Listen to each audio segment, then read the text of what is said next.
You know, when I talk about all the work we do here in the veggie patches and stuff, and quite often I get asked, people think I have an awful lot of land to be able to do what I do. And I said, no, I don't. But what I thought I would do today is give you the 20-cent tour and have a look at this is just what I've got going on my backyard. I've got nothing going on in the front yard. I've got one peach tree out there that survives despite everything. But out the back is where I do all of our veggie garden beds and all that stuff. So I thought, yeah, 20-cent tour. So let's go.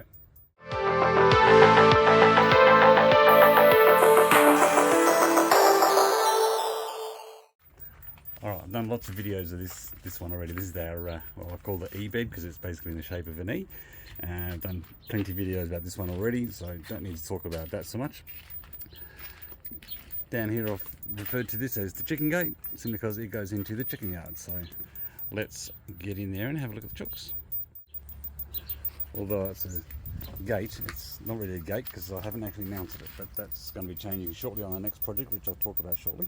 So anyway, I'm in the chicken run, and as you can see, there's one of them. It's yin or yang, I'm not sure which one. And then under there we have Rogue and Yang, or Yang, the other one, the grey one sitting down there. The reason I call them Yin and Yang is one's brown with a grey head, one's grey with a brown head, and we don't know which one's which, so we just call them Yin and Yang. That's a big old wormwood bush we got growing there because it's good for the chickens. If they have that in their environment, it helps keep the bugs away. So, but basically we're underneath all these trees here. This one right in front of me is meant to be a hybrid. It's called a plum crop. It's a hybrid between a plum and an apricot. I've only ever had one crop out of it because I think the ground down here is super fertile. It is super not stressed, so it doesn't have any interest in fruiting, which is a pain because I wanted fruit. This guy is a peach that started life as an apricot, believe it or not, and there's a story behind that, and I'll talk about that when I get around the other side of the yard. There's some other bushes here that we just planted to make the yard look pretty once when I tried to sell the house and it didn't work, but you know, some tubs with some herbs. And then something a bit interesting for the chickens is a cabbage. I've just got it suspended from the tree there. I'm not that big a fan of cabbages, but we grew 4 or 5 really well, so I thought, right, let's just give them to the chickens. So this gives them something to do. They can peck at that and go at it, which I'm more than happy for them to do. So going around here some more.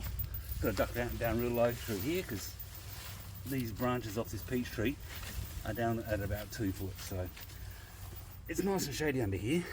I've got another wormwood there. That started off as a 6-inch cutting from Bunnings, and I bought a tomato trainer frame down there just to keep the chickens from sitting on it while it was little. But now it's dominated that completely. So down here, and this is the spot where I basically put all my grass cuttings. So I walk down the side of the E-bed and then just dump the grass cuttings over there, and the chickens do what they will. So let's get back the other way. There's Rogue, looking pretty horrible at the moment, but the reason we call her Rogue is that she was basically the black frizzle. She lays green eggs for us, which is kind of awesome.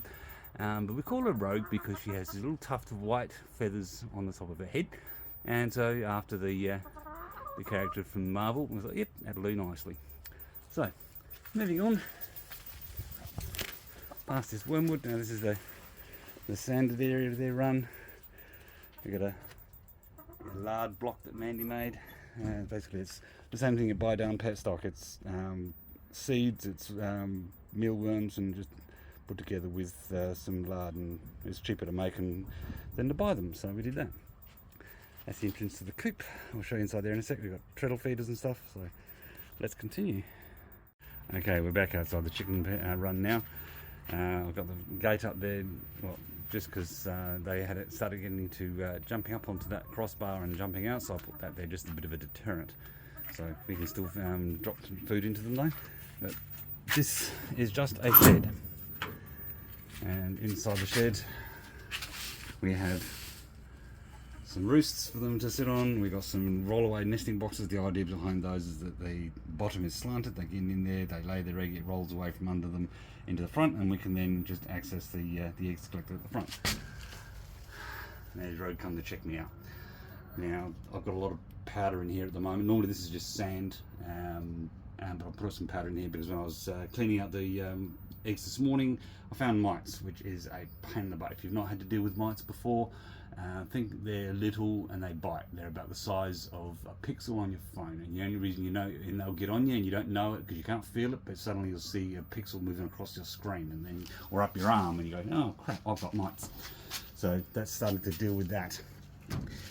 For lighting in there, we've got some LED lights, and around here I've just got some solar powered fans. We've got some solar panels out on top of the roof just to do a little bit of power for that. So next, all right, getting away from there now, we've got some rather nice looking grapevines here. These guys were planted in 2020, I reckon at the end of 2020, when I did that first garden bed.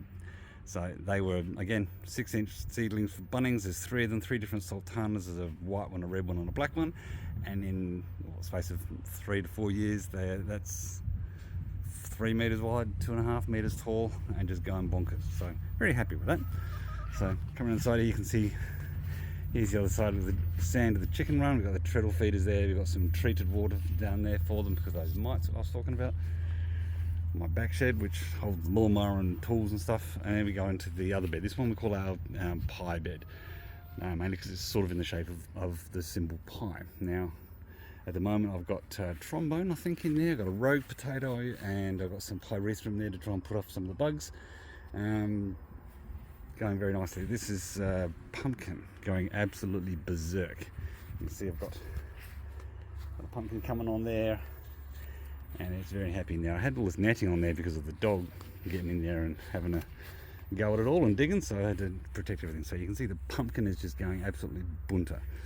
Right, there's my fire pit. Doesn't look like much of a fire pit at the moment because it's full of stuff. Now I've got to clean that out at some point and reclaim that.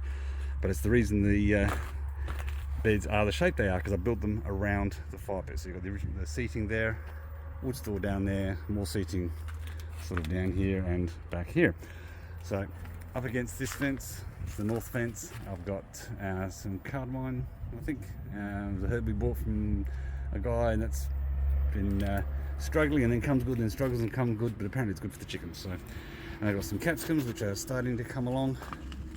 We learned that you don't have to pull your capsicums once they finish planting. They can keep going. So this guy here, we transplanted him from one of the other beds, and he's come good, and he's starting to throw some capsicums, which is good. So I've got plenty more there, and more melon. I think it's probably going to be, not sure what that is. It's growing, right? But that one's a weed, so that one can go.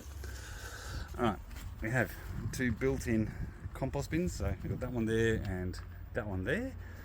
Into that go everything, including coffee grounds from the local cafe. He's more than happy for us to take those off his hands once a week, and we just throw them in there. Okay, this is the other bed. We got some corn there, doing really well. I've already had a couple of sticks off that, and those cobs are rather yummy. I've got a couple in the fridge I'm going to enjoy for lunch today. So another pyrethrum plant, brings in the pollinators, puts off the bugs. I've got a tomato there, it's looking very sorry. We're going to pull that out, and I'm just thinking about what I'm going to put in its place. Probably some leek or something like that, because I think there's still 1 or 2 leeks hiding in down in here. I haven't quite pulled them, they've gone to seed. Okay, here's the berry bay that we did a video on just not long ago. Finally got the irrigation in, so that's coming along. This one, this guy's raspberry, he's starting to show some new growth, which is good, so he's happy with the irrigation. And there's that mulberry doing quite well. The strawberries are struggling a bit, but I think that's just because it's hot. But they are getting water, which is good. And yeah, the last of the eBay, or the pie I should say, pie bay, is some Roma tomatoes, which are going really, really well. I've just we've missed a few, so we've just chucked them on the ground there. They'll probably reseed or something. But we got a load of them in the fridge or on the counter and inside. This guy here is an almond tree. He started off as a 5-foot tree from Bunnings, and wasn't doing a whole lot until I think he finally worked out how to find the water that was coming out from underneath the beds when I was watering them, and he has tripled in height, and I'm going to have to cut him back a bit because he's getting a bit overwhelming and a pain in the butt to get around if I want to get into the beds. So that's them, and then we move around to my espalier orchard. So I've got a whole bunch. I've got some apples, I've got apricots, I've got a mandarin in there somewhere, some plums, and I've got this banana that's going kind of nicely bonkers. And then acting as ground cover, we've got watermelon and rockmelon. We've already got rockmelon coming on, so it kind of looks funny to see a rockmelon hanging out in the middle of my apple tree. See if I can zoom in on that guy there. Where are you? He's in there. But yeah, there he is. So yeah, it just kind of looks kind of funny seeing rockmelon in the middle of a apple tree. But there you go. But the good thing is this acts as really good ground cover because this is holding back all the weeds from growing up through. Not that I get many anyway, but the rockmelon just do a really good job. And if we enjoy the rockmelon, if we don't, we miss it, the bugs get it, then we can go to the compost or we can go to the chickens. They love this stuff. So that's really good. All right, we've got the dog fence here. This is going to be subject to another project which I'll be starting probably in a few weeks' time or so. I'm still working out the design of that, where I'm going to put basically an overgrown herb bed. It's going to be kind of shaped like the eBay, but it's going to be all the way along, probably to about this post here, but only about a metre or so long, so it's not huge. And we have a dog fence that is going to be changing shortly, probably later today. I'm going to get started on that. I've got a load of pickets I've got to stain and put in there. So we've got the gate to the dog gate. They're basically that same sort of thing, and they're just going to be spaced further apart. They're going to go all the way along and then across the end there, and I'll probably put on the very end of that bed as well. So that's it. So between all that, right, you got the pie bay there. That's about 16 linear meters of garden bed. The eBay is about 10, so that gives me 26 linear meters of veggie growing space. The orchard, that's about 7 or 8 square meters, and then about 6 square meters for the pie bay, for the berry bays, I should say. So that's not a lot, but you can get a lot done in that, as I've seen, you know. So haven't got anything off the grapes yet. The biggest problem there is watering it now. I've got a bit of horrible fencing around it at the moment just to keep the dogs off it, because it's not good for the dogs to get into that. So, but with the dog fence now in place, I can take that down and we can actually start looking after that and redoing the watering of that, because all this horrible junk here is just basically to stop the dog from getting in there. But that's it, and we're back to the chook house.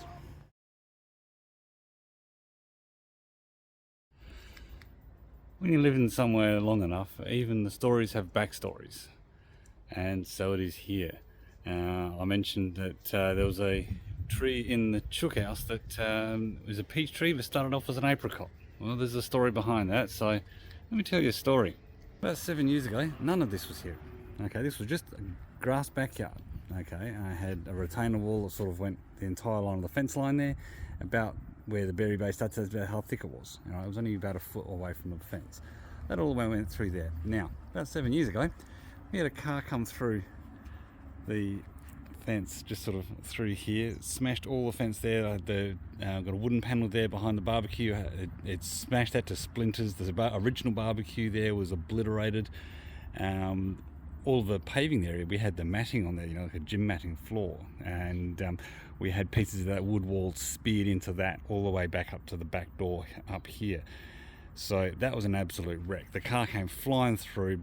It finished bashing the fence up around there, got airborne, landed around here, straight through the fence. That's why you can see there's some fencing with some slightly different paneling, because that's where we had to replace it.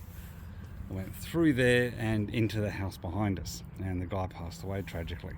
Now, we were picking up bits and pieces out of the grass for weeks, because we weren't, you know, there was broken bits of plastic and bits of glass from his the windows and the lights and whatnot. I remember just along here, I seem to recall I pulled out the entire side skirt of this car out of the grass. So we got fed up after a couple of weeks, and I said to my wife, just contact the insurance guys, let's just get him to come in with a dozer or something and just strip the top 2 inches of everything. So, and then we'll start again, we'll get roll-up grass. So all of this was just mud and no fire pit, and didn't do that. So we had this completely bare backyard. All that existed was an apricot tree about where the post there is, and I had another tree, it was an apple tree, I think it was sort of around here, that wasn't doing much.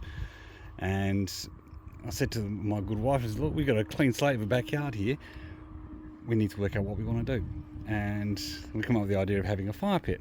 And so we looked at a whole bunch of fire pit videos and different designs, and there were round ones, square ones, above ground, in ground, all kinds of things, gas ones, wood ones, you name it, they were out there. And we slowly come up with this idea of having this thing that was sort of sunken into the ground a bit, and a square shape. And so I started digging and dug it all out by hand.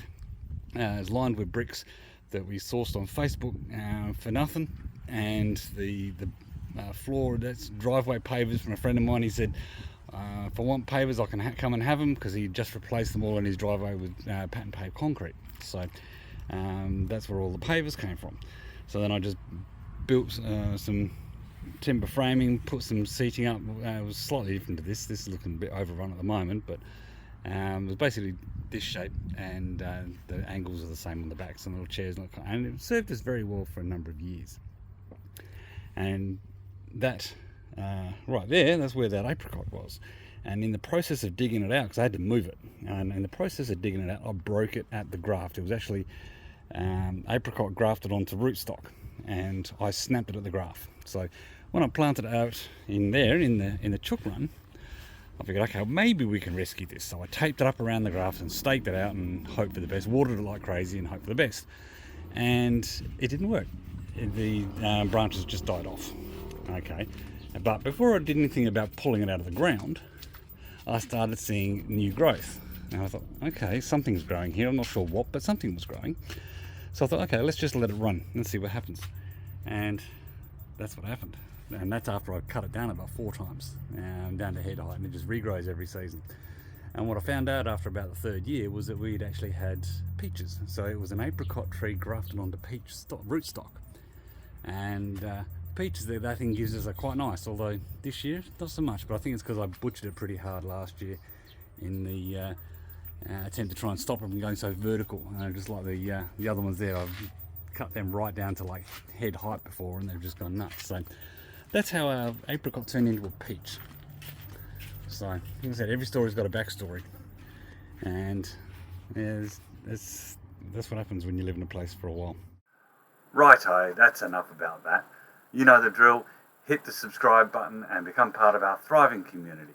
Of course, if you like my videos, give them the big thumbs up and share them if you want, as that helps the channel out. And also hit the bell to get notified when I put up new content.